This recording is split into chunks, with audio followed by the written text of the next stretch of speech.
బాగుందే తల్లి. కాస్త ఓపిక వస్తుందిలా ఉంది. కస్సుబుస్సుమంటున్నావ్. ఇంటికి వెళ్ళినా ఎవళ్ళో ఒకల్ని అండకోసం యాచించాల్సిందేగా అంది నిష్ఠూరంగా.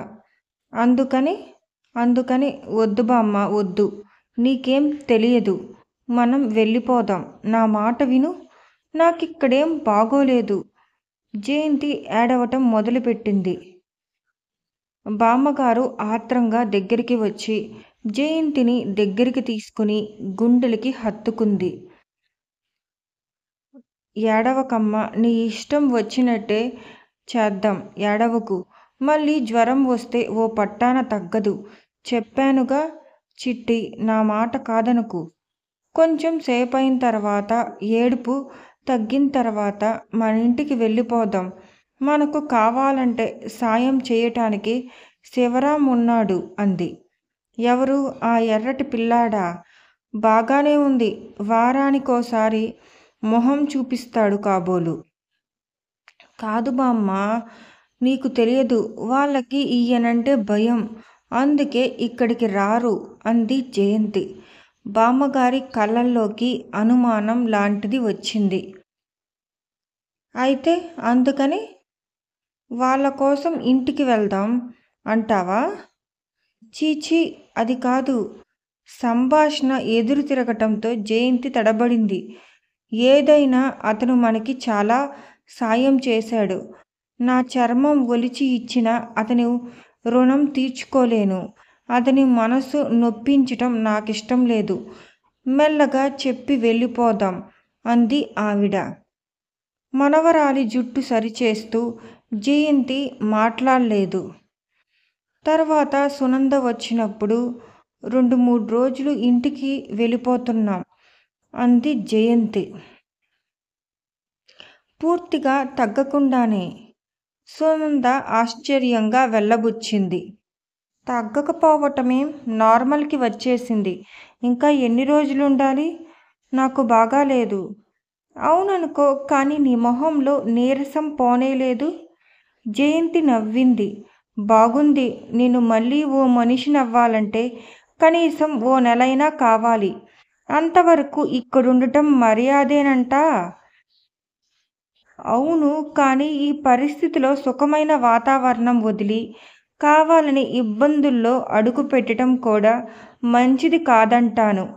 నీ అంతటా నీవు వచ్చి అతన్ని నెత్తికెక్కితే అది వేరే విషయం. ఏం? అతనేమైనా అన్నాడా? అంది కుతూహలంగా చూస్తూ. లేదు అనడానికేముందసలు? కానీ నాకే ఇష్టం లేదు. ఇద్దరి మధ్య నిశ్శబ్దం ఏర్పడింది.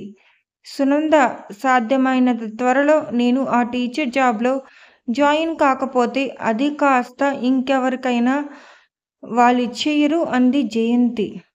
అదా నీ భయం? అసలు సంగతి అదని చెప్పవేం మరి? ఆ ఖాళీ ఎప్పుడో భర్తీ అయ్యింది. నువ్వు జబ్బుపడిన 4 రోజులకి ఆ హెడ్ మిస్ట్రెస్ నాకు కబురు చేసింది. నీకు ఒంట్లో బాగోలేదని, హాస్పిటల్లో ఉన్నావని చెప్పి పంపించాను. అలా ఎందుకు చెప్పావ్? చెప్పకేం చెయ్యాలి? ఓ చెంపన పరీక్షలు దగ్గరకొస్తున్నాయని ఆవిడ తొందరపడుతుంది. అయితే దానికి ఎవరైనా వచ్చేశారంటావా? ఆహా, నిస్సందేహంగా. అయినా ఒకవేళ ఉంచినా ఇప్పట్లో నువ్వీ పరిస్థితిలో చేరగలిగేదానివా? అంది సునంద. జయంతి నిట్టూర్పు విడిచింది. ఏం? ఏముంది? భూమి గుండ్రంగా నుండును. అందుకే ఒంటికి కాస్త కండపట్టే వరకు ఇక్కడే ఉంటే బాగుంటుందేమోనని నా ఉద్దేశం. మీ ఇంటికి వెళ్ళగానే సరా అక్కడ జరిగే మార్గం? నేను శేఖరం దగ్గర చేరినప్పట్నుంచి అప్పుడప్పుడు దాచుకున్న డబ్బు కొద్దిగా ఉంది. ఎంత ఉంది? మహా ఉంటే 200 ఉందేమో. దానితో సరిపోతుందా? నా మాట విను.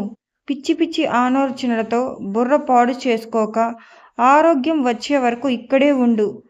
కాదు సునంద, నాకెందుకో ఇక్కడ కంపరంగా ఉంది. ఎందుకని? ఎందుకో కారణం వెతికితే ఫలానా అని కనిపించదు.